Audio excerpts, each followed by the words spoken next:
Hey, you got Brett Weiss, author and YouTuber here. You know who else is an author and YouTuber? Chris, the old-ass retro gamer. He has some stories in my books, including this one. Chris Makes Words Good.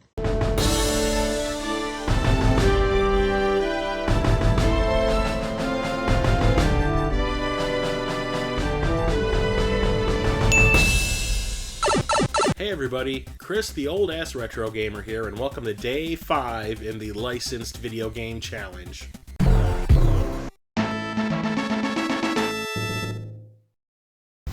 Anime, something I am not even remotely interested in watching nowadays, but back in the early 90s when it first started to show up in the US, I was obsessed. I was watching everything that came out, buying whatever I could. Ranma, Fist of the North Star, Mermaid Scar, The Guyver, 3x3 Eyes, Tenchi Muyo, Golgo 13 The Professional, Vampire Hunter D, you name it, I was into it. Of all the anime that I was watching in the 90s, there was one that always stuck with me because it appealed to my cyberpunk sensibilities, which is one of my favorite subgenres of science fiction. I think you can figure out what this game is. Ghost in the Shell on the PlayStation 1. I ran out and picked this game up on day 1 because the original Ghost in the Shell anime film blew my damn mind. I was working at a video store when it came out. I had just started to convince my boss to buy anime because it was starting to really take off in popularity. I made it a point to watch this one as soon as I could. So the day it came in, I put it on in the store.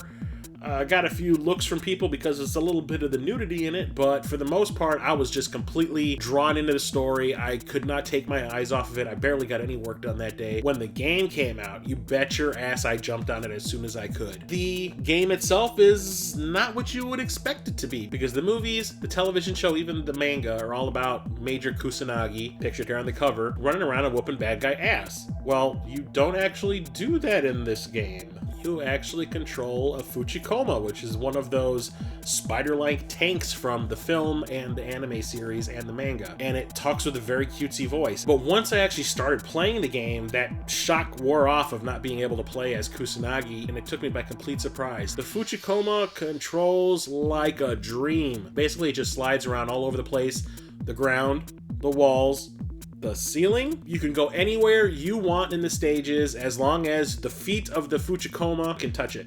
You can adhere to it and climb all over it and move around on it. It takes a little getting used to at first because it can be very disorienting. All of a sudden you're on the ceiling shooting at something that's running around on the ground, so you're kind of like looking up at it like, am I on the ground or am I on the, what's going on here? Oh, did my brain melt? It controls so well, and once you get used to the perspective shifts, it is so much fun. You go across all these different type of environments, water, land, jumping all over the place, just shooting enemies left and right. When you really get down to it, the game isn't all that complicated. It is basically just the same thing repeated over and over again. Kill all the enemies in the stage, get to the boss, move on to the next one. Typical video game trope. But it's all about the way you get to the end of that stage that matters. Just being able to climb all over everything. It's like a play as you see fit type of game. There's no like straight line that they force feed you to beat the stage. It's like up to you to decide how you want to do it, which was pretty awesome back in the day. And there are cutscenes in between the stages that feature all new animation made specifically for this game. I do believe there's like 10 minutes worth of brand new anime footage, and I do believe it has the American voice cast from the dubbed version of the movie. Top it all off with a really cool techno soundtrack that really gets your toes tapping. Any extra time I get to spend in the Ghost in the Shell universe will get a thumbs up from me no matter what.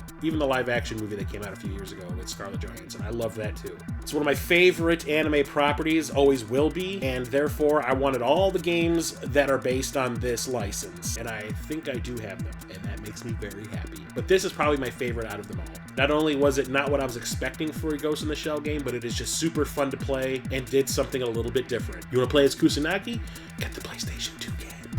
And there you have it. My favorite anime-based license game. What is your favorite game based on an anime? There's plenty out there now. Back in the day, there really wasn't a whole lot. We had a few Ranma games, a couple of Fist of the North Star games. Now it's all over the place. You got Naruto, Dragon Ball, all that kind of stuff. It is as super popular as it's ever been, even more so now. So there's plenty of games that fall within this topic to choose from. So let me know what your favorite is, either by making a response video, which I would absolutely love to see. Make one based on this topic, yesterday's topic from a few days ago, or a topic I have yet to do, or better yet, make one of all 31 topics in one. If that's not something you're willing to do, no problem.